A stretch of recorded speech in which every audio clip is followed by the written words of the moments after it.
My name's David Everatt. I'm from the School of Governance here at the University of Witwatersrand. I wrote the chapter with who was then my student, Zaid Ibrahim. He's now a much more important person in the mayor's office in Johannesburg.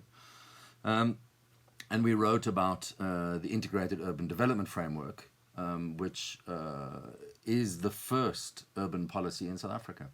And I think that fact alone speaks volumes because we've been a democracy for 26 years.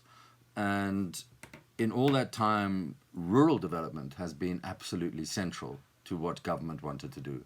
I worked on all the urban, or many of the early rural strategies, integrated sustainable rural development strategy, which became a program, which became all sorts of other things.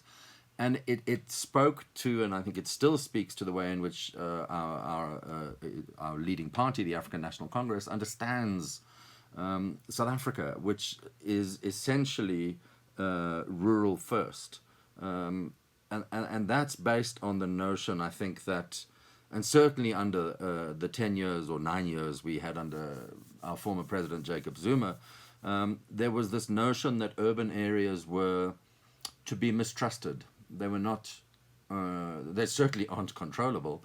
But, the real African, we were told, and he was a he, so I'm using the pronoun deliberately. The real African lived in his hometown, in his traditional rural area, forgive me, under a traditional leader where his ancestors were buried, where you could easily see, manage, and control, where there is fairly limited a range of choice and options available, and where political hegemony can be achieved. I'm being, dare I say it, slightly cynical. I don't think there was much more to it than that, of course, including a genuine desire to help people who'd been shoved in these terrible rural areas by apartheid, precisely so they'd have to sell their labor. But the problem with that is that people don't want to stay in rural areas. They want to migrate to urban areas because the urban areas are cool. However you want, even under COVID, people didn't want to be stuck in rural. Some, of course, migrated home, but they're coming back. Because in an urban area, you don't get to tell me what to do very easily. I mean, if I break the law, but how I dress, what food I eat, who I have sex with, everything is my, including who I vote for. And it's notable that having lost for the first time Johannesburg in 2016, as well as Tshwane, which you may know as Pretoria, as well as Nelson Mandela Bay, formerly Port Elizabeth, etc., the ANC, as the ANC started losing in the local sphere, the IUDF appeared. So suddenly the urban areas became worthy of attention. I'm being, again, rather cynical and I'll be in trouble. But I think that notion, so Zuma had said to us, the problem with urban areas is that they are the home to what he called clever blacks, which is not only profoundly insulting, but it also suggests that as transformation happens, as a black middle class emerges and begins to criticize the ANC, so urban areas and urban planning becomes a tool in a bigger political fight. You can see it that way, you don't have to, but that's how I choose to interpret it. And so you have all of this work on rural investments going on almost from democracy, 1994, and urban areas 23 years later getting a framework. So all by itself, it's telling us something quite profound about not really knowing what to do about urbanity, not really knowing how to manage and control and plan for and think about what you do with urban areas. And then just to switch it, if I may, to what's happening to the IUDF itself, in other words, to bring it right up to the present. The danger of all of you who are, whether you're in the UN or academics or in practitioners, you all know that any kind of urban work requires a long investment window. You don't achieve things overnight. You can knock a building down and put another one up, but that's not going to transform the way in which apartheid in our context has cemented, it's hard-created into the landscape where people of different races and classes should live. And getting rid of that is not quick or easy. And it's not done by force. It's done by all sorts of other mechanisms. But above all, it's not done quickly. It really is a kind of 50 to 60-year investment window, which is exactly what the IUDF says, by the way, which is don't make sudden decisions, take your time, and then invest over the long term to achieve what you're trying to achieve. Which would be fine if government then said, we will treat the IUDF accordingly, but they don't.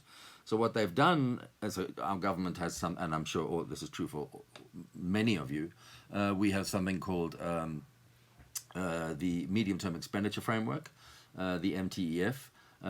It works on 3-year cycles. And then we have something called the Medium-Term Strategic Framework, which happens just before the MTEF, to make sure that the economic decisions are strategically aligned to the elected goals of the whoever wins the election, etc. So you've got all this kind of cumbersome bureaucratic nonsense going on, and the IUDF has to go through that as well.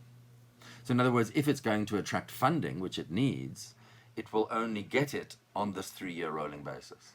And what we lament, I think, in the chapter is that that fundamentally misunderstands urban development generally and the IUDF specifically, and that until someone in government is brave enough to say we need to take some long-term decisions with investments that are going to stretch for 50 or 60 years, until that time comes, I'm not convinced that this policy document, simple and strong as it is, it's a good document.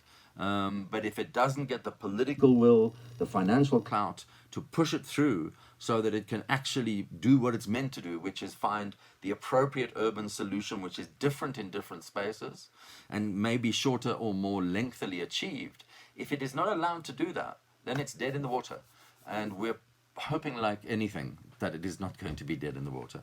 And I'm hoping for all of you that your urban policies are flying and that everything is good, that your mayors, your presidents, your premiers support you, and that the money is flowing. I'm afraid where we sit right now, it's not, and I'm very afraid of what COVID has done to the budget, and any notion of long-term large financial investments in transforming urban areas do begin to pale when we have people starving.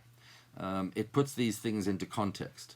But we have to keep fighting, particularly in the developing world, for our leaders to understand the importance of proper urban planning that is appropriate to our context. I'm not interested in someone else's urban planning. I want ours that fits South Africa, Africa, and I'm sure people from anywhere will say the same thing. When we get that, I think we'll be on the road to somewhere better than we have been to date. Anyway, I wish you at the book launch all the best. And again, I will be in the bush, but